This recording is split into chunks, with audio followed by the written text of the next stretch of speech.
प्रारंभ होता है। आज की चर्चा का विषय है नई शिक्षा नीति, न्यूनतम समर्थन मूल्य, अग्निवीर योजना और पर्यावरणीय चिंताएं। आज सबसे पहले बजट पर चर्चा की जाएगी। Secretary general please. First of all, I would like to thank speaker. Now I would like to invite Mrs. Nirmala Sitharaman to present the budget. For job has also given to the youth so that they can raise their living standard. We are doing so much for the youth, farmers, poor persons also, and we are empowering women also. Honorable Speaker, we do many things and developmental provisions to provide each and every household with Har Ghar Jal, electricity for all, housing for all, developmental provisions, financial assistance for all the people of India to raise their living standard. Honorable Speaker, the resources are equally distributed among each and every member and single member of the individual family also. Honorable Speaker, our Prime Minister, Mr. Narendra Modi, firmly believes to target 4 major groups and to develop them. And these are Yuva, Mahilaएं, Annadata और गरीब. As we all are aware of a saying, गरीब कल्याण, देश का कल्याण. If we will empower our women, if we will empower the poor, then only can our country can progress. If they want to progress, then only we can't progress. Their progress is our progress. Honorable Speaker, I would also like to tell, in the Union Budget of year 2024-25, I also included direct transfer of financial benefit to 34 lakh crore rupees. I repeat, 34 lakh crore rupees to each and every farmer so that he can buy incentives to produce more and more food grains so that our country can develop. Honorable Speaker, direct benefit and MSP, minimum support price, is also given to each and every small and marginal farmer, 11.8 crore farmers. I repeat, 11.8 crore farmers, and the worth is 28 crore rupees. So I would also like to tell you that financial assistance is directly given to all those small and marginal farmers so that they can buy incentives and they can develop their life also and livelihood also. Thank you, Honorable Speaker. So, Mr. Dharmendra Pradhan. Mr. Speaker, the new education policy is a transformative step toward reshaping India's education system to meet the demand of 21st century. With this policy, we aim to make education system more holistic, flexible and accessible to every Indian student. The key provisions include early childhood care and education. Mr. Speaker, our vision is to foster creativity, critical thinking and values that align with our rich cultural heritage. This policy is supported by all the members of the Parliament and pave the way for Atmanirbhar Bharat. For Atmanirbhar Bharat, equipping our youth to become globally competitive yet deeply rooted in our Indian ethos. Thank you, Mr. Speaker. Mr. Speaker, how will the government protect farmer land rights, particularly for disadvantaged communities? Protect farmer land rights with fair laws, financial help and dispute resolution to ensure stability. This supports farmer land particularly for disadvantaged communities. The government supports farmers with pension scheme, health insurance, crop insurance and scholarship through initiatives like PM Kisan and the National Health Scheme. आज हमारे समक्ष कांग्रेस के ऐसे नेता विराजमान है जिन्होंने सर्वोच्च पद पर विराजमान द्रौपदी मुर्मू जी का अपमान किया। क्या यही हमारे देश का गौरव है? नहीं, ये हमारे देश का गौरव नहीं है। 75 साल की आजादी में आज पहली बार किसी आदिवासी महिला को राष्ट्रपति पद का उम्मीदवार बनाया है। राष्ट्रपति पद का उम्मीदवार बनते ही द्रौपदी मुर्मू जी कांग्रेस पार्टी की घृणा का कारण बनी। कांग्रेस के नेता द्रौपदी मुर्मू जी को अमंगल का प्रतीक कहते हैं, कठपुतली कहते हैं। अरे सच बात तो ये है कि कांग्रेस पार्टी से एक आदिवासी महिला का सम्मान बचाया नहीं जा रहा है, एक गरीब महिला का सम्मान बचाया नहीं जा रहा है। अरे इनके एक नेता ने हमारे राष्ट्रपति को राष्ट्रपति कहकर संबोधित किया।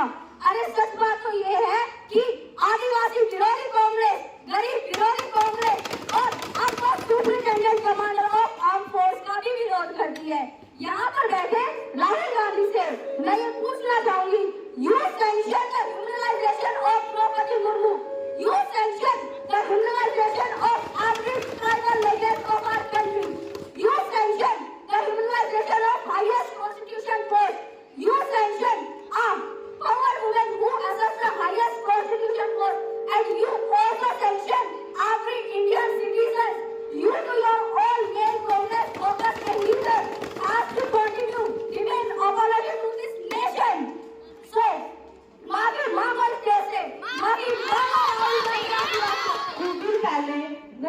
पंजाब के एक अग्निवीर के परिवार से मिला।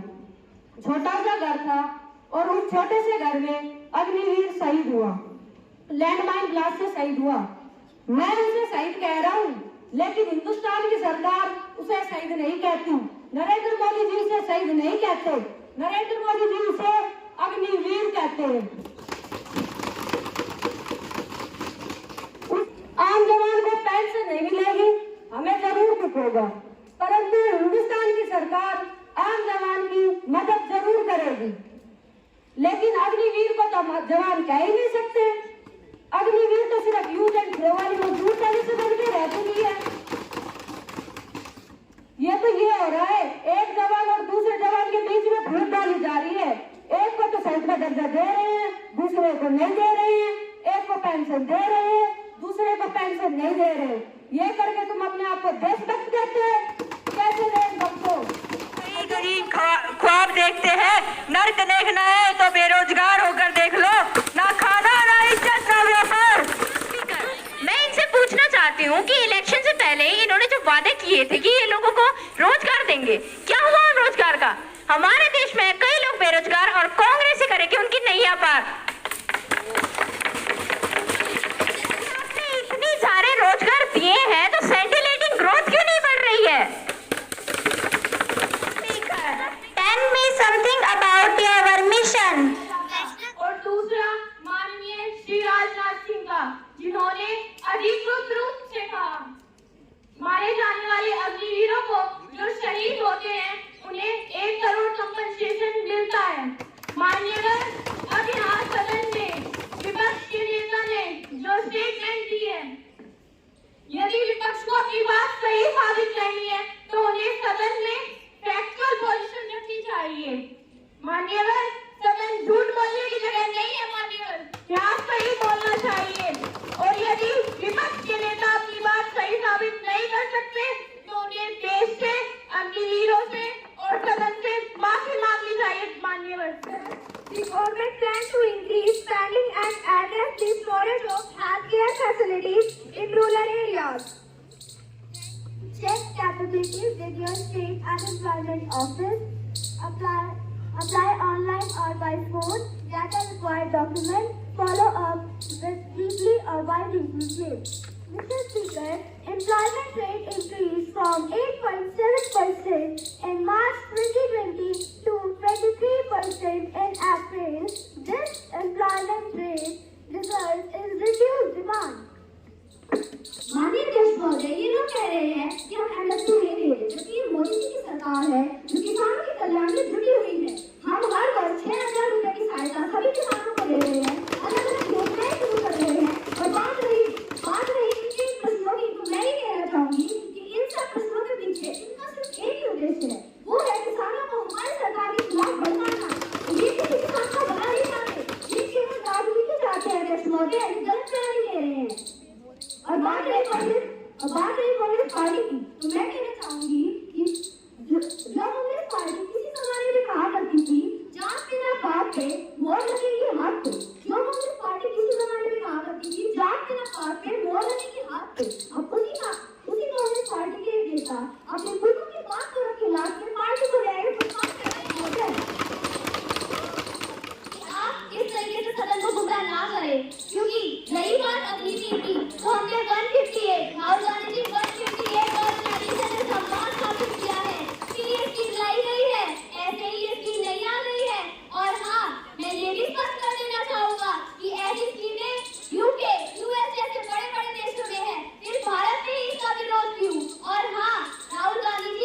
policy are foundational, preparatory, middle and secondary is the structure of new education policy 2020.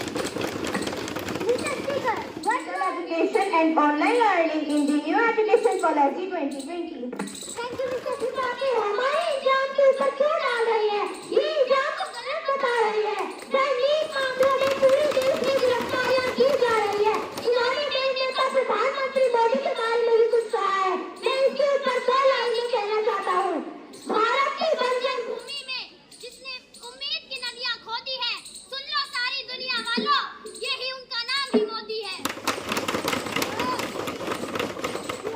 To solve this problem, we have done great job ensuring car road safety. The number of road accidents has been dropped by a lot, and we are doing regular inspection. Thank you, Speaker. I focus on working in healthcare field. PM Modi has implemented several initiatives aimed at improving affordability, accessibility, and best quality in healthcare sector. विपक्ष नेता, आप सिर्फ शोर मचा रहे हैं। आप बिना किसी जानकारी सिर्फ आलोचनाएं कर रहे हैं। आप संसद को गुमराह कर रहे हैं। हमने दिन को बड़ा संदेश भेजा है और हर मोर्चे पर कड़ी से कड़ी कार्रवाई हो रही है। आप ये नहीं कह सकते कि हम इस मुद्दे पर कुछ नहीं कर रहे। और सिर्फ राजनीतिक है। हमारी सेना चीन से लड़ने के लिए पूरी तरह तैयार है और सैन्य और कूटनीति दोनों मोर्चों पर चीन को मुंह तोड़ जवाब दे रही है। हम सभी कदम सोच समझ कर उठा रहे हैं। यह वो 1962 का भारत नहीं, यह 2024 का भारत है। यह कमल का भारत है।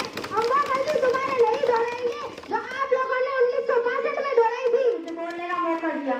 मैं इनसे यह पूछना चाहूंगा कि इन्होंने किसान आंदोलन के बाद क्या क्या बदलाव किए हैं? बढ़ा दिए और आप अपने ख्याल मन से बाहर निकल के देखे ना तो किसान बीजेपी से बहुत पीछे हो रहा है। इन्होंने 70 सालों के अंदर किसानों को संतुष्ट नहीं किया कर पाए। Very thankful to you for giving the opportunity in the session of 2024 and also giving the opportunity to express my views in front of you. As we all know that कि हमारे देश की अर्थव्यवस्था जो है वो आज से 10 साल पहले एक लड़खड़ाती अर्थव्यवस्था थी। उसे लेकर हम सब चिंतित रहते थे, लेकिन वो अर्थव्यवस्था आज से 10 पहले थी। अब हमारी अर्थव्यवस्था 11वें से 12वें नंबर से 5वें नंबर पर आ गई है और बहुत ही तेजी से 3रे नंबर की ओर जा रही है। हमारा जो 2024 का बजट है ये सभी वर्गों को शक्ति प्रदान करेगा और हमारा जो 2047 का विकसित भारत का संकल्प है उसे भी एक नई गति प्रदान करेगा। धन्यवाद।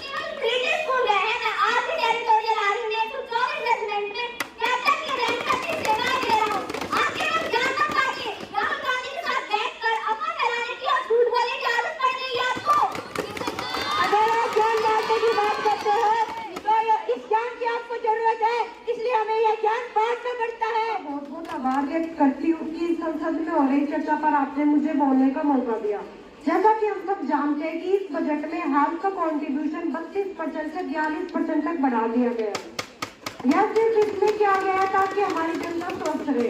अगर फिर भी किसी राज्य को लगता है कि उसे प्राप्त फंड नहीं दिया गया है तो वह फंड की मांग कर सकते हैं। उनकी मांग जल्द से जल्द पूरी की जाएगी। और हम सब जानते हैं कि health is a subject which has national importance. अब मैं किसी को ज्यादा एक्सप्लेनेशन नहीं देना चाहती हूँ। हमें अपने करना आपकी तरह विकास करने का दिखावा भी करना है। धन्यवाद माननीय अध्यक्ष। हमारी सरकार बेरोजगारी के मुद्दे को लेकर बहुत ही सजग है।